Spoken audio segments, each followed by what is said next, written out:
Hello students, my self doctor Anu Banshiwal. और आज का हमारा ऑनलाइन लेक्चर का जो टॉपिक है वो है डिफरेंशियल इक्वेशंस। और आज से हम इसका यूनिट सेकंड स्टार्ट कर रहे हैं। और जो यूनिट सेकंड है उसका हमारा फर्स्ट जो टॉपिक है वो है linear differential equation with constant coefficient. तो सबसे पहले तो जो हम अर्लियर हमारे जो ऑनलाइन लेक्चर्स है उसके अंदर हमने लीनियर डिफरेंशियल इक्वेशन को काफ़ी डिटेल में समझा है कि लीनियर डिफरेंशियल इक्वेशन क्या होती हैं, और उसके साथ में हमें दे रखा है विद कांस्टेंट कोफिशिएंट। तो इसका मतलब क्या होता है, सबसे पहले हम वो देखेंगे। तो यहाँ पर मैंने एक बार फिर से लीनियर डिफरेंशियल इक्वेशन की जो डेफिनेशन है उसको यहाँ रिपीट किया है। तो ऐसी डिफरेंशियल इक्वेशन जिसमें डिपेंडेंट वेरिएबल, यानी कि डिपेंडेंट वेरिएबल मोस्टली हम या जनरली हम y लेते हैं। तो अगर y हमारे पास में कुछ इस तरीके का फंक्शन है y equals to F X, तो यहाँ पर y जो है वो हमारे पास में एक तरीके का डिपेंडेंट वेरिएबल है और x जो है वो इंडिपेंडेंट वेरिएबल होता है। तो अगर हमारे पास में डिपेंडेंट वेरिएबल और उसके डेरिवेटिव केवल प्रथम घात में यानी कि फर्स्ट डिग्री में आते हैं और आपस में मल्टीप्लाई नहीं होते हैं किसी डिफरेंशियल इक्वेशन में, तो ऐसी जो इक्वेशन है वो हमारे पास में लीनियर डिफरेंशियल इक्वेशन कहलाती है। और अब हम यहाँ पर linear differential equation with constant coefficient बात कर रहे हैं। तो सबसे पहले हमने लीनियर डिफरेंशियल इक्वेशन की डेफिनेशन समझी, और उसके बाद में हम एक nth ऑर्डर की लीनियर डिफरेंशियल इक्वेशन उसकी एक जनरल फॉर्म की हम यहाँ पे बात करते हैं कि कोई भी अगर nth ऑर्डर की, यानी कि nth के अंदर सारे ऑर्डर आ जाते हैं। अगर आप n बराबर 1 रखें तो 1 ऑर्डर की डिफरेंशियल इक्वेशन हो जाएगी लीनियर। अगर आप n बराबर 2 रखेंगे तो 2 ऑर्डर की लीनियर डिफरेंशियल इक्वेशन हो जाएगी। तो यहाँ हम एक जनरल फॉर्म की बात कर रहे हैं कि अगर हमारे पास में nth order linear differential equation है तो वो किस तरीके की दिखाई देती है, उसकी जनरल फॉर्म क्या होती है। तो यहाँ पर ये इक्वेशन कुछ इस तरीके की दिखाई देती है हमारे पास में D N Y upon D X N plus P one D N minus one Y D X N minus one and so on. ये लेस जो ये डेरिवेटिव है ये लेस होता होता लास्ट में जो हमारे पास में सिर्फ वाई की टर्म बच जाएगी, इक्वल्स टू में हमारे पास में क्यू एक्स है। ये क्या है, एक लीनियर डिफरेंशियल इक्वेशन है। और इस लीनियर डिफरेंशियल इक्वेशन का हमारे पास में ऑर्डर क्या है, n ऑर्डर है, क्योंकि यहाँ पर y का n टाइम्स डिफरेंशिएशन हो रहा है। इसलिए यहाँ पर इस डिफरेंशियल इक्वेशन के लिए ऑर्डर क्या हो जाएगा, हमारे पास में n हो जाएगा। अब यहाँ जो ये p1 p2 pn हमें दिखाई दे रहे हैं, एक्चुअल में ये क्या है, p1 p2 pn, और ये जो qx हमें दे रखा है ये x के फलन है। यानी कि x के फलन भी हो सकता है आपकी डिफरेंशियल इक्वेशन में। यहाँ पे x आ जाए, x स्क्वायर आ जाए, साइन x आ जाए, कॉस x आ जाए, यानी कि x का कोई भी फंक्शन हो सकता है, या हो सकता है ये अचर हो, यानी कि कोई कांस्टेंट वैल्यू भी हो सकता है। p1 हमारे पास में 2 हो सकता है, p2 हमारे पास में 3 हो सकता है, यानी कि इनके वैल्यू x के फंक्शन और अचर दोनों हो सकते हैं। अब यहाँ पर हम एक पर्टिकुलर केस की बात करें कि अगर ये p1 p2 pn हम अचर ले लें, मतलब ये वैल्यूज़ हम सारी कांस्टेंट ले लें, तो इस तरीके से जो ये समीकरण a जिसे हमने नाम दिया है वो रिड्यूस होगी, वही हमारी क्या कहलाएगी, constant coefficient linear differential equation कहलाएगी। जहाँ पर हमारे पास में डिफरेंशियल इक्वेशन के अंदर जो हमारे ये जो डेरिवेटिव्स हैं इनके जो कोफिशिएंट है वो सिर्फ और सिर्फ क्या दिखाई देंगे, हमें कांस्टेंट दिखाई देंगे, कांस्टेंट के अलावा और कुछ भी नहीं दिखाई देंगे। तो यहाँ पर हमने एक constant coefficient linear differential equation की जनरल फॉर्म देखी है, जहाँ पर ये हमारे जो डेरिवेटिव ऑपरेटर्स हैं इनके साथ में आने वाली जो कोफिशिएंट है वो सारे क्या हैं, a1, आगे इसी तरीके से a2 a3 और डॉट डॉट करके हमने उसे an से रिप्रेजेंट किया है। तो यहाँ पर a1 a2 a3 ये सब क्या है, कांस्टेंट है। तो अगर p1 p2 pn की वैल्यू फिक्स कर दी जाए, उन्हें कोई कांस्टेंट अलॉट कर दिया जाए, तो इस तरीके से प्राप्त जो डिफरेंशियल इक्वेशन होगी उसे हम क्या कहेंगे, constant coefficient linear differential equation कहेंगे। उसका व्यापक जो रूप है वो कुछ इस तरीके का होता है। और इसके बाद में जो इम्पॉर्टेंट चीज़ है हमारे पास में कि यहाँ हम ये जो डिफरेंशियल इक्वेशन है n ऑर्डर की, इस डिफरेंशियल इक्वेशन को हम इस तरीके से भी लिख सकते हैं। तो इस इक्वेशन और इस इक्वेशन के अंदर हमारे पास में डिफरेंस क्या आया कि ये जो d अपॉन डी एक्स वाली जो टर्म थी उसको हमने किसी ऑपरेटर d से क्या कर दिया, रिप्लेस कर दिया। यानी कि यहाँ पर हमने कोई dn जो है उसको हमने क्या ले लिया है, d की power n upon D x की पावर n ले लिया है। तो यहाँ जहाँ जहाँ आपको d अपॉन डी एक्स दिखाई दे रहा है, वहाँ हम उसकी जगह क्या पुट कर देंगे, डी पुट कर देंगे। तो ये जो इक्वेशन है हमारे पास में constant coefficient linear differential equation, ये कुछ इस फॉर्म में हमारे पास में रिड्यूस हो जाएगी।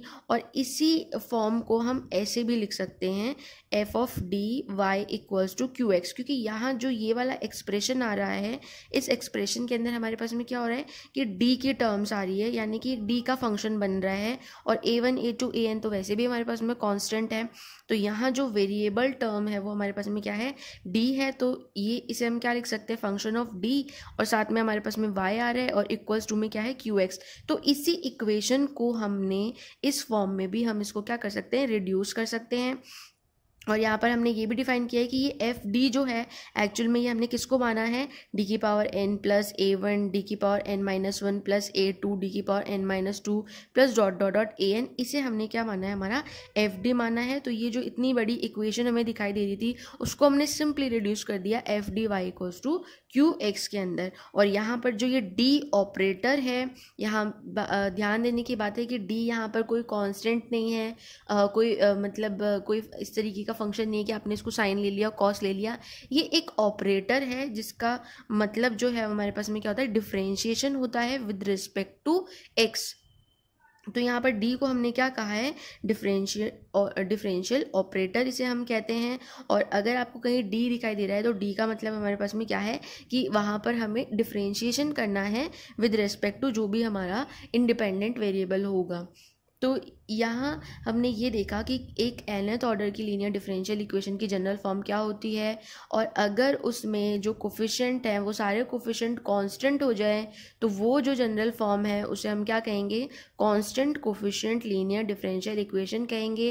कांस्टेंट कोफिशिएंट वर्ड आते ही हमें समझ जाना है कि जो हमारे डेरिवेटिव्स हैं उन डेरिवेटिव्स के साथ में जो कोफिशिएंट आ रहे हैं वो सारे कोफिशिएंट कैसे होंगे, कांस्टेंट्स होंगे। तो इस तरीके से हमने देखा कि हमारी जो लीनियर डिफरेंशियल इक्वेशन है विद कांस्टेंट कोफिशिएंट, उसका जनरल फॉर्म जो है वो क्या होता है और उसे हम किस तरीके से रिड्यूस कर सकते हैं। नेक्स्ट, जैसे अभी हमने देखा कि डी को डिफरेंशियल ऑपरेटर कहते हैं, उसी तरीके से अगर डी इन्वर्स हमारे पास में आ जाए तो डी इन्वर्स का मतलब हमारे पास में 1/d होता है। और डी कोई नंबर नहीं है जिससे हम यहाँ पर भाग दे रहे हैं, एक्चुअल में ये डी जो है 1/d ये किसको रिप्रेजेंट कर रहा है, इंटीग्रेशन को। अगर डी किसी भी फंक्शन के आगे लग जाता है तो इसका मतलब है कि उसका हमें क्या करना है, डिफरेंशिएशन करना है। और अगर यही डी इन्वर्स किसी फंक्शन के आगे लग जाए तो उसका मतलब है कि उस फंक्शन का हमें क्या करना है, इंटीग्रेशन करना है। तो यहाँ पर डी इनवर्स एक्स स्क्वायर का मान हमारे पास में क्या हो जाएगा, x³/3। तो ये चीज़ें हमें ध्यान रखनी है। डी डिफरेंशियल ऑपरेटर है और डी इनवर्स जो है वो क्या करता है, इसी का रेसिप्रोकल होता है और जिसका मतलब होता है हमारे पास में इंटीग्रेशन। अब हमने देख लिया कि हमारी जो लीनियर डिफरेंशियल इक्वेशन है विद कांस्टेंट कोफिशिएंट उसका प्रारूप क्या होता है, ये हमने देख लिया। अब हम देखेंगे कि इस तरीके की जो डिफरेंशियल इक्वेशन होती है उनका जनरल सॉल्यूशन हम निकालते कैसे हैं। मेनली हमारा टास्क क्या होता है कि किसी भी जो भी डिफरेंशियल इक्वेशन हमें दे रखी होती है उस डिफरेंशियल इक्वेशन का हमें सॉल्यूशन निकालना होता है। अब first order first degree differential equation को कैसे सॉल्व करते हैं वो हमने अर्लियर ऑनलाइन लेक्चर्स में पढ़ा था। उनके पर्टिकुलर हमारे पास में मेथड्स थे कि इन मेथड्स से हम उनका सॉल्यूशन निकाल सकते हैं। अब यहाँ हम देखेंगे किसी भी constant coefficient linear differential equation को हम किस तरीके से सॉल्व करते हैं। तो जनरल सॉल्यूशन कैसे फाइंड आउट करते हैं उसके लिए यहाँ पर हम थोड़ा सा इसकी थ्योरी को स्टडी करेंगे। तो सबसे पहले अभी हमने देखा कि किसी भी constant coefficient linear differential equation को हम इस तरीके से भी लिख सकते हैं, यानी कि in the form of operator. Operator यहाँ पे हमारे पास में क्या है, डी। तो हम जो डी अपॉन डी एक्स की टर्म थी उसकी जगह हमने क्या रिप्लेस कर दिया, डी, उसको डी से रिप्लेस कर दिया, कैपिटल डी से। तो ये हमारे पास में क्या है, एक constant coefficient linear differential equation है, क्योंकि यहाँ पर जो कोफिशिएंट आ रहे हैं हमारे डेरिवेटिव्स के साथ में वो क्या है, कांस्टेंट्स हैं। इसी को हम इस तरीके से भी लिख सकते हैं। अब ये हमारी क्या है, डिफरेंशियल इक्वेशन है और इसका हमें क्या करना है, जनरल सॉल्यूशन फाइंड आउट करना है, जो कि अभी हमें नहीं पता कि कैसे निकालेंगे। तो यहाँ जो जनरल सॉल्यूशन है इसको हम 2 पार्ट्स में समझेंगे। सबसे पहला पार्ट है इसका कॉम्प्लीमेंट्री फंक्शन, और जो इसका दूसरा पार्ट है इस जनरल सॉल्यूशन का वो है पर्टिकुलर इंटीग्रल। यहाँ जो अभी हम फर्स्ट एक्सरसाइज के अंदर पढ़ेंगे वो है कॉम्प्लीमेंट्री फंक्शन, वही हमारा यूज़ में आएगा। और पर्टिकुलर इंटीग्रल जो है वो हम आगे आने वाले टॉपिक्स में, आगे आने वाले ऑनलाइन लेक्चर्स के अंदर डिस्कस करेंगे। तो कॉम्प्लीमेंट्री फंक्शन जो है वो किसी भी डिफरेंशियल इक्वेशन का हम कैसे निकालते हैं, तो सबसे पहले हम क्या करते हैं कि कॉम्प्लीमेंट्री फंक्शन निकालने के लिए जो भी आपकी डिफरेंशियल इक्वेशन दे रखी है, इसका जो ये राइट हैंड साइड वाला पार्ट है QX, इसको हम क्या करते हैं इक्वल्स टू 0 मान लेते हैं। ये हमने कंसिडर किया है, ये हमेशा 0 हो ये ज़रूरी नहीं है। कुछ डिफरेंशियल इक्वेशन में आपको इक्वल टू वाला पार्ट 0 दिया हो सकता है, या हो सकता है वहाँ पर आपको कोई x का फंक्शन दे रखा हो। तो दोनों ही चीज़ों में हम कैसे डील करेंगे वो यहाँ देखेंगे। तो फर्स्ट हम मान के चल रहे हैं कि अगर QX आपको 0 दे रखा है तो आपकी जो डिफरेंशियल इक्वेशन है वो कुछ इस फॉर्म में रिड्यूस हो जाएगी, function of d into Y equals to 0। इसे हम क्या कहते हैं कि हमारी डिफरेंशियल इक्वेशन का ये जो पार्ट आया है इसे हम होमोजीनियस पार्ट कहते हैं। और अगर ये QX हमारे पास में 0 के बराबर नहीं है तो उसे हम नॉन होमोजीनियस पार्ट कहते हैं। यहाँ पर हम क्या करेंगे कि कोई भी हमारे पास में अगर n घात का यानी कि n पावर की कोई भी लीनियर डिफरेंशियल इक्वेशन हमें दे रखी है, और अगर उसके y1x, y2x, yn(x) उसके इंडिपेंडेंट सॉल्यूशन है, तो अगर ये इंडिपेंडेंट सॉल्यूशन है अलग अलग, तो इनको हम अगर इनका लीनियर कॉम्बिनेशन ले इस तरीके से c1y प्लस c2y और cny, तो ये भी हमारी लीनियर डिफरेंशियल इक्वेशन का क्या होगा, एक हल होगा। तो यहाँ पर जो कॉम्प्लीमेंट्री फंक्शन होता है हमें ध्यान रखना है वो कुछ इस तरीके का दिखाई देता है। सबसे पहले आप इंडिपेंडेंट सॉल्यूशंस निकालेंगे जो भी आपकी डिफरेंशियल इक्वेशन दे रखी है उसके, और फिर उनका जो लीनियर कॉम्बिनेशन हमारे पास में इस फॉर्म का बनेगा वो हमारे पास में क्या बन जाएगा, हमारा कॉम्प्लीमेंट्री फंक्शन बन जाएगा। तो कॉम्प्लीमेंट्री फंक्शन कैसे निकालते हैं, जो भी आपको एफ डी वाई के अंदर जो भी इक्वेशन बन रही है उससे हम क्या करेंगे, सबसे पहले अलग अलग इंडिविजुअल सॉल्यूशन निकालेंगे, इंडिपेंडेंट सॉल्यूशन निकालेंगे और उनका इस तरीके से कॉम्बिनेशन लेंगे, तो वो हमारे पास में क्या हो जाएगा, कॉम्प्लीमेंट्री फंक्शन हो जाएगा। ये एक पूरा प्रोसीजर है कि किस तरीके से आप कॉम्प्लीमेंट्री फंक्शन निकालते हैं, तो हम स्टेप बाय स्टेप जो है वो आगे वाले टॉपिक में पढ़ेंगे। यहाँ पर्टिकुलर इंटीग्रल हमारे पास में क्या होता है कि अगर मान लीजिए QX वाला पार्ट हमारे पास में 0 नहीं है, तो मान लिया हमारे पास में कोई Vx जो है वो हमारी डिफरेंशियल इक्वेशन का सॉल्यूशन है। तो अगर Vx कोई हमारी डिफरेंशियल इक्वेशन का सॉल्यूशन है तो उसको यहाँ पुट करने पर वो हमारी जो डिफरेंशियल इक्वेशन है उसको सेटिस्फाइड भी करेगा। तो अगर इस तरीके का कोई सॉल्यूशन हमारी डिफरेंशियल इक्वेशन को सेटिस्फाइड कर रहा है तो उस सॉल्यूशन को हम क्या कहते हैं, वो हमारा पर्टिकुलर इंटीग्रल हो जाएगा, जिसे हम PI से डिनोट करते हैं और कॉम्प्लीमेंट्री फंक्शन को CF से डिनोट करते हैं। PI कैसे निकालते हैं, क्या इसका वर्किंग प्रोसीजर होता है, वो हम आगे जो ऑनलाइन लेक्चर्स होंगे उनके अंदर हम डिटेल में डिस्कस करेंगे। तो यहाँ हमने कॉम्प्लीमेंट्री फंक्शन देखा और पर्टिकुलर इंटीग्रल देखा, और इन दोनों को जोड़कर ही हमारा क्या बनता है, जनरल सॉल्यूशन बनता है। तो यहाँ नीचे लिखा हुआ है कि जनरल सॉल्यूशन जो है एक्चुअल में वो क्या होता है, CF प्लस PI होता है। तो किसी भी constant coefficient linear differential equation का जनरल सॉल्यूशन आपको अगर निकालना है तो सबसे पहले आपको उसके लिए उसका कॉम्प्लीमेंट्री फंक्शन फाइंड आउट करना पड़ेगा, उसका पर्टिकुलर इंटीग्रल फाइंड आउट करना पड़ेगा, और दोनों को ऐड करके हम क्या निकालेंगे, उसका जनरल सॉल्यूशन निकालेंगे। अब इसके बाद में आता है कि और डिटेल में हम कॉम्प्लीमेंट्री फंक्शन को कैसे पढ़ते हैं, कैसे निकालते हैं। कॉम्प्लीमेंट्री फंक्शन को और डिटेल में पढ़ने के लिए यहाँ पर हम एक डेफिनेशन पढ़ेंगे, ऑक्सिलरी इक्वेशन। ऑक्सिलरी इक्वेशन एक इम्पॉर्टेंट टॉपिक है और यही एक्चुअल में हमारा बेसिक है जिससे हम एक constant coefficient linear differential equation को किस तरीके से सॉल्व करते हैं वो हम यहाँ पर देखेंगे। तो एक्चुअल में ऑक्सिलरी इक्वेशंस हमारे पास में क्या होती है उसको समझने के लिए हम एक बार फिर से जो हमारी लीनियर डिफरेंशियल इक्वेशन है उसकी जो इक्वेशंस है उनको एक बार फिर से हम स्टडी करेंगे। तो हमने स्टार्टिंग में देखा था कि किसी भी लीनियर डिफरेंशियल इक्वेशन को हम इस फॉर्म में लिख सकते हैं। यहाँ पर A1 A2 AN जो है वो हमारे पास में कांस्टेंट है, इसलिए ये क्या है, एक constant coefficient linear differential equation है। और इसी का जो हमने एक रिड्यूसिबल फॉर्म लिया था वो कुछ इस तरीके का है। तो अगर आपके पास में जो डिफरेंशियल इक्वेशन है वो कुछ इस फॉर्म की है, यहाँ पर इक्वल्स टू में 0 है, कोई QX नहीं आ रहा है, तो इस डिफरेंशियल इक्वेशन का सॉल्यूशन जो है वो हम किस तरीके से फाइंड आउट करते हैं। तो इसका सॉल्यूशन फाइंड आउट करने के लिए हमने क्या किया, माना हमने अपनी तरफ से कंसिडर किया है कि e की पावर mx ई की पावर एम एक्स जो है वो इस डिफरेंशियल इक्वेशन का क्या है, एक सॉल्यूशन है, ये हमने मान लिया। यानी कि y इक्वल्स टू ई की पावर एम एक्स जो है वो हमारा क्या है, इस डिफरेंशियल इक्वेशन का सॉल्यूशन है। अगर हम y की जगह ई की पावर एम एक्स यहाँ पुट कर दें तो वो हमारी डिफरेंशियल इक्वेशन को क्या करेगा, पूरी तरीके से सेटिस्फाइड करेगा। तो अब हम क्या करेंगे, अगर हम ये मान रहे हैं कि पावर एम एक्स हमारा इक्वेशन जो ये फर्स्ट है इसका सॉल्यूशन है, तो हम क्या करेंगे, जहाँ जहाँ हमें y दिखाई दे रहा है वहाँ हम क्या पुट कर देंगे, ई की पावर एम एक्स पुट कर देंगे। तो यहाँ देखिए अगर हम ये y इनके साथ में रखें तो क्या दिखाई दे रहा है कि डी वाई आपका यहाँ बीच में कहीं आएगा, तो डी वाई का मतलब है कि y की जगह हमें क्या रखना है, ई की पावर एम एक्स। तो d का मतलब क्या है, वन टाइम डिफरेंशिएशन। तो e की पावर एम एक्स का वन टाइम डिफरेंशिएशन करेंगे तो क्या आ जाएगा, एम ए की पावर एम एक्स। अगर इसका टू टाइम डिफरेंशिएशन करेंगे तो एम स्क्वायर ई की पावर एम एक्स। और इसी तरीके से इसका अगर n टाइम डिफरेंशिएशन करेंगे तो क्या आ जाएगा, m की पावर n e की पावर mx। तो ये सारी वैल्यूज़ जो है अगर हम उठा के यहाँ इस इक्वेशन में पुट कर दें, क्योंकि यहाँ पर d की पावर n y है तो उसकी जगह हम ये रिप्लेस कर सकते हैं, d की पावर n माइनस y है उसको भी हम इससे रिप्लेस कर सकते हैं। तो जब हमने यहाँ पर d वाली जो इक्वेशन थी उसको हमने इन सब्स्टिट्यूशन से रिप्लेस किया तो हमारे पास में जो रिड्यूसिबल इक्वेशन है वो किस तरीके की बनी, m की power n plus a1 m की power n minus one, a2 m की power n minus two, an e की पावर mx इक्वल्स टू 0।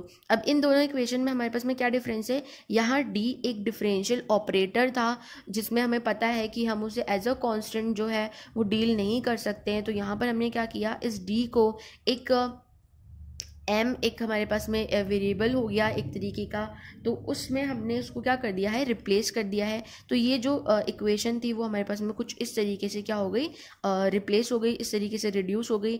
अब इस इक्वेशन से हमें क्या दिखाई दे रहा है कि ई की पावर एम एक्स जो है उसका मान कभी ज़ीरो हमारे पास बन नहीं सकता। इसका मतलब हमारे पास में ज़ीरो हमें किससे करना पड़ेगा, इस जो m के अंदर जो ये इक्वेशन आ रही है इसको हमें क्या करना पड़ेगा, ज़ीरो करना पड़ेगा।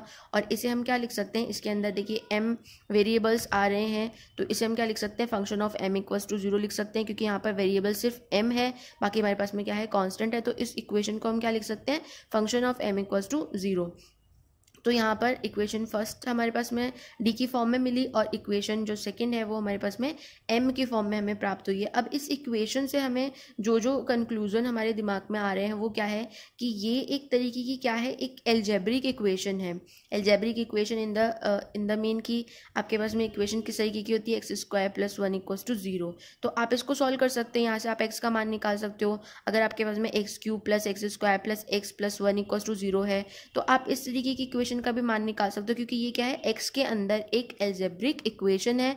तो हम इनके गुणनखंड करके या फैक्टर करके इनका मान जो है वो फाइंड आउट कर सकते हैं। तो इसी तरीके से यहाँ पर हमारे पास में क्या है कि m के अंदर हमें क्या मिल रही है, एक एल्जेब्रिक इक्वेशन मिल रही है। तो इस एल्जेब्रिक इक्वेशन के हम क्या कर सकते हैं, रूट्स फाइंड आउट कर सकते हैं। अब यहाँ पर m की पावर n हमें दे रखा है, इसका मतलब इस ऑक्सिलरी इक्वेशन के हमारे पास में कितने रूट्स होंगे, n रूट्स होंगे। और ये m के हमारे पास में इस इक्वेशन से क्या मिलेंगे, अलग अलग मान मिलेंगे। तो m के प्रत्येक मान के लिए हमें क्या मिलेगा, e की पावर mx डिफरेंशियल इक्वेशन का हल मिल जाएगा। इस लाइन का मतलब हमारे पास में क्या है, जैसे मान लीजिए आपने यहाँ से m का मान निकाला और m इक्वल्स टू आपका कितना आ गया 2। अब हमने क्या कहा था कि e की पावर mx हमारा इस डिफरेंशियल इक्वेशन का एक सॉल्यूशन है।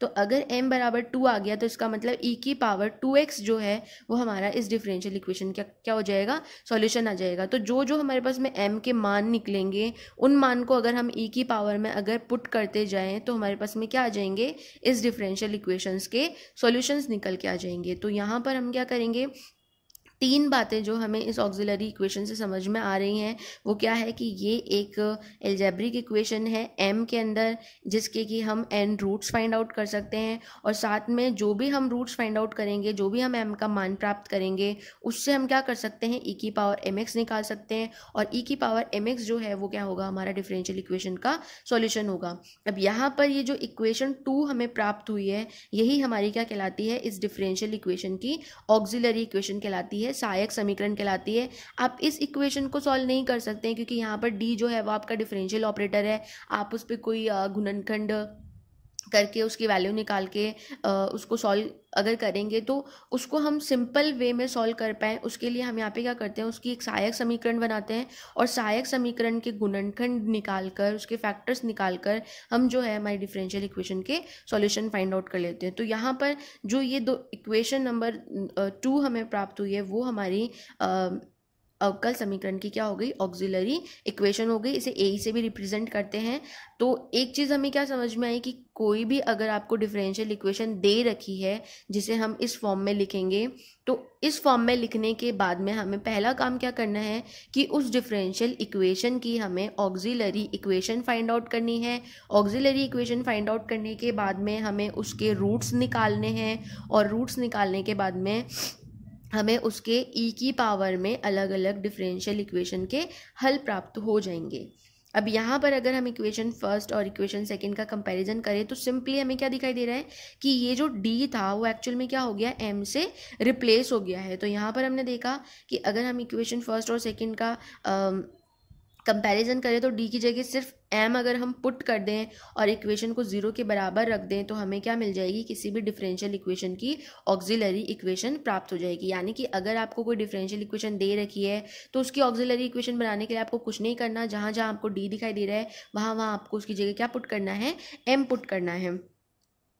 इसके बाद में जो सेकंड थिंग हमारे पास में इंपॉर्टेंट जो चीज़ है डिस्कस करने के लिए वो है कि ये जो m के हम ये रूट्स निकालेंगे, n डिफरेंट रूट्स निकालेंगे। अब किसी भी इक्वेशन, एल्जेब्रिक इक्वेशन के जब हम रूट्स निकालते हैं तो उनमें काफ़ी सारी कंडीशंस होती हैं कि उनके रूट्स जो हैं वो रियल नंबर्स होंगे, उनके रूट्स जो हैं वो अलग अलग होंगे, या एक ही तरीके के रूट्स मिल रहे हैं, एक ही मान मिल रहा है, या हमें कॉम्प्लेक्स नंबर्स मिल रहे हैं। तो यहाँ पर हम इन m, ये जो ऑक्सिलरी इक्वेशन हमें मिल रही है m की फॉर्म में, इस इक्वेशन के रूट्स के ऊपर डिस्कस करेंगे कि अगर इसके रूट्स हमारे पास में रियल हैं और अलग अलग हैं तो हमारे पास में सॉल्यूशन किस तरीके का दिखाई देगा।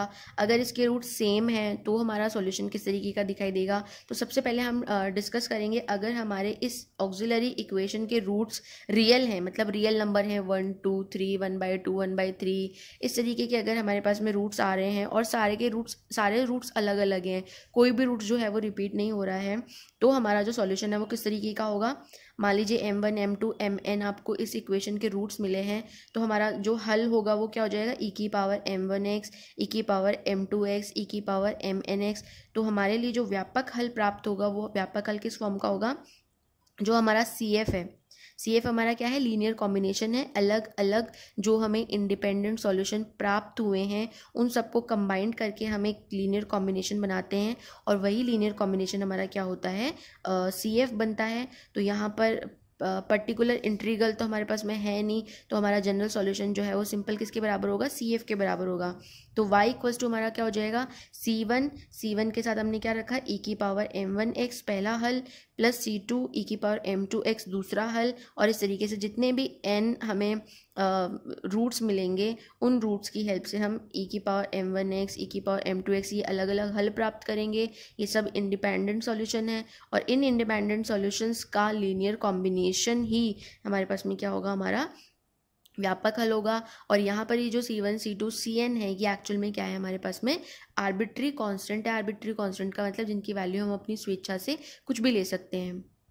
सेकेंड कंडीशन है कि अगर हमारे रूट्स जो हैं वो रिपीट हो रहे हैं, मान लीजिए कोई भी दो रूट्स जो हैं वो रिपीट हो गए हैं, 1 1 2 बार आ गया है या 2 2 2 बार आ गया है, तो ऐसी सिचुएशन में हमारा जो जनरल सॉल्यूशन होगा वो क्या होगा। तो यहाँ पर इसका पूरा प्रोसीजर है कि अगर दो रूट सेम होते हैं तो किस तरीके से ये सॉल्यूशन जो है ये टर्म हमें प्राप्त होती है। तो ये आप बुक में स्टडी कर सकते हैं, एक सिंपल इसकी थ्योरी है वो पढ़ के आप चेक कर सकते हैं कि किस तरीके से हमारे पास में ये सॉल्यूशन आया। यहाँ मैं डायरेक्ट आपको बता रही हूँ, अगर आपके पास में दो रूट्स जो हैं वो ऑक्सिलरी इक्वेशन में सेम आ जाते हैं तो उन रूट्स के साथ साथ आने वाले कांस्टेंट्स जो हैं वो कुछ इस फॉर्म में होते हैं। अगर दो रूट्स आपके पास में सेम है तो उसके आप लिखेंगे C1x प्लस C2 e की पावर mx, उस रूट को इस तरीके से लिखेंगे क्योंकि दो रूट सेम हुए हैं तो कांस्टेंट तो दो आएंगे लेकिन उनके साथ में क्या आएगा, x भी आएगा। और आगे आने वाले रूट्स जो हैं वो एज इट इज़ जैसे हमने पीछे बनाया उसी तरीके से इनका लीनियर कॉम्बिनेशन बनाएंगे।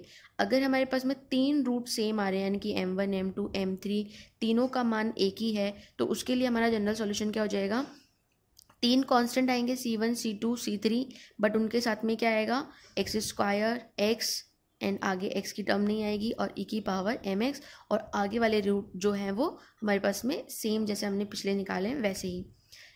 तीसरी कंडीशन आती है अगर हमारे पास में रूट्स जो हैं वो ऑक्सिलरी इक्वेशन के कॉम्प्लेक्स हैं, कॉम्प्लेक्स नंबर मतलब कुछ इस फॉर्म में है, अल्फा प्लस आयोटा आपको दिख जाए उसके अंदर आयोटा बीटा, तो इस फॉर्म में अगर आपके पास में रूट्स आ रहे हैं तो उनके लिए हमारा सॉल्यूशन किस तरीके का दिखेगा। तो ये हमारे पास में क्या है कॉम्प्लेक्स रूट्स हैं, और हमें ध्यान है कि कॉम्प्लेक्स रूट्स जो है हमेशा पेयर में आते हैं, प्लस और माइनस के अंदर ही आते हैं। तो इसमें जो ये अल्फा बीटा है वो हमारे पास में क्या है रियल नंबर है, तो इनके लिए जो हमारा जनरल सॉल्यूशन है वो किस तरीके का होगा, इसको हम थोड़ा सा सॉल्व आउट करेंगे। तो C1 e की पावर, ये m की वैल्यू है तो m की वैल्यू हमेशा e की power mx plus C2 e की पावर, जो ये दूसरा माइनस वाला साइन है उसको लेंगे, इसको थोड़ा सा सॉल्व करेंगे। यहाँ पर ई की पावर में कुछ टर्म प्लस में आ रही है तो इसे हम अलग अलग भी लिख सकते हैं, और यहाँ पे ई की पावर अल्फा एक्स दोनों टर्म्स में कॉमन आ रहा है, इसे हम बाहर निकाल लेंगे। ई की पावर आयोटा ये जो टर्म है इसे हम ओपन करके इस तरीके से भी लिख सकते हैं डी मोवियर्स थ्योरम से, और यहाँ इनको सेपरेट करने के बाद में कुछ इस तरीके का सॉल्यूशन हमें प्राप्त होता है कि general solution for complex roots हमारे पास में क्या होता है ई की पावर अल्फा एक्स, यानी कि ये जो अल्फा वाली जो टर्म है वो ई की पावर के साथ साथ बाहर आती है, और अंदर कांस्टेंट ए के साथ में कॉस बीटा एक्स, बीटा के लिए हम ये वाला मान यूज़ करेंगे, प्लस बी ये भी हमारे पास में कांस्टेंट है साइन बीटा एक्स। तो इस तरीके का हमारा सॉल्यूशन दिखाई देता है। अब ये जो सारी चीज़ें और ये जो सारी कंडीशन हमने पढ़ी है ये हमें तभी समझ में आएंगी जब हम इनके एग्जांपल्स करेंगे, और जितने ज़्यादा एग्जांपल्स करेंगे उतना ही अच्छे से हमें ये ऑक्सिलरी इक्वेशंस का टॉपिक, उनका कॉम्प्लीमेंट्री फंक्शन, ये अच्छे से क्लियर होगा। तो अब यहाँ पर हम एग्जाम्पल डिस्कस करते हैं इस थ्योरी के। तो पहला एग्जाम्पल हमने देखा d3y dx3 minus d6 d2y dx² plus 11 dy/dx minus 6y equals to 0। ये हमारे पास में क्या है एक लीनियर डिफरेंशियल इक्वेशन है, क्योंकि इसके अंदर जो dy/dx की जो टर्म्स हैं उनकी कोई मतलब डिग्री एक से ज़्यादा नहीं है। सेकंड थिंग कि कोई भी y और उसके डेरिवेटिव की टर्म्स का मल्टीप्लिकेशन नहीं है।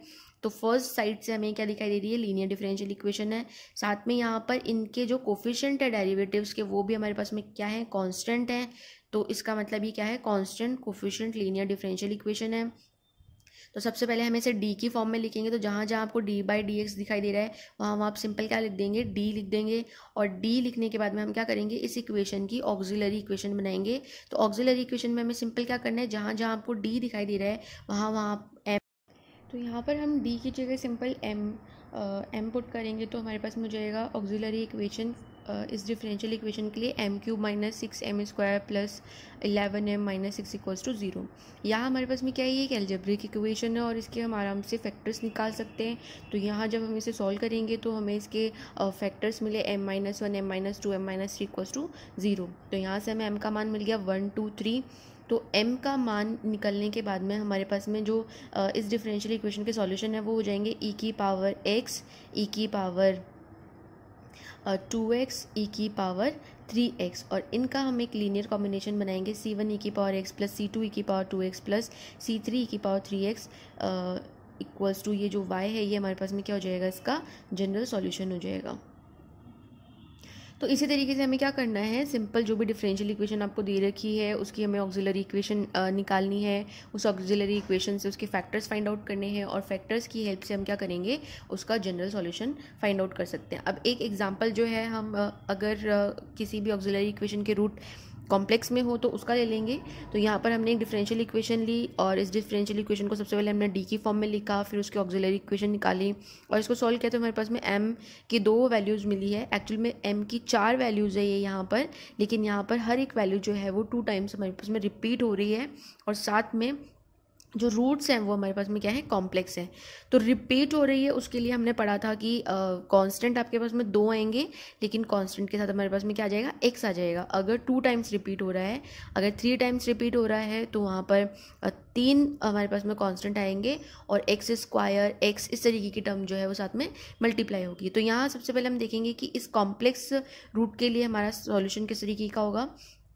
तो सबसे पहले हमने कहा था कि जो कॉम्प्लेक्स रूट है उसके अंदर अल्फा वाला पार्ट होता है, यानी कि विदाउट जो आयोटा वाला पार्ट होता है वो हमारा बाहर आता है। तो यहाँ पर विदाउट आयोटा वाला पार्ट है -1/2, तो e⁻⁻1/2x जो है वो बाहर आ जाएगा।